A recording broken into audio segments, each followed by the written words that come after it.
What are the new inheritance tax changes? All fairly complicated really.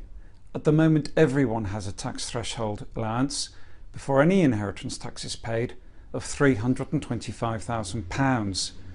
On certain conditions being made, the threshold will increase from April 2017 by £100,000 to become £425,000, and then by stages over the next 3 years until in 2020-21 this additional threshold allowance will be £175,000, which added to the original £325,000 will give you a threshold of £500,000.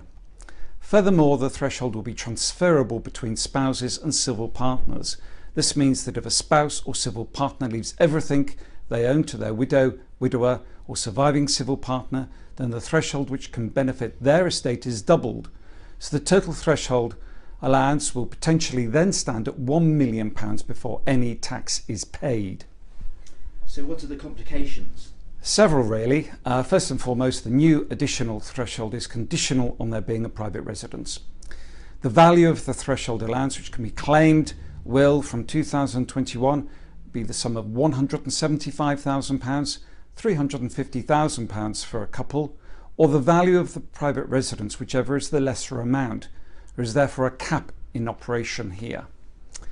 It also follows from this that if someone has always been in rented accommodation and has never owned a private residence, then this allowance isn't going to benefit them. That said, if you did once own your own home but downsized or sold up, then the allowance can still be available to you.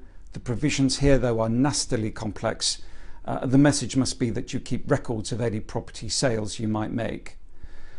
To make this allowance work, you also have to have children. To claim the allowance, your private residence must be left to your direct descendants. So that would be your children, your grandchildren, and so on.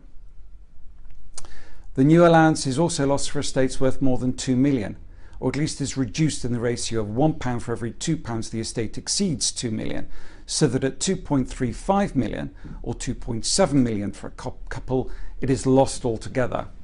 This indicates that lifetime planning should be undertaken with some care by those who are close to the £2 million figure. What should I do to make sure I benefit from the allowance? In a nutshell, make a will.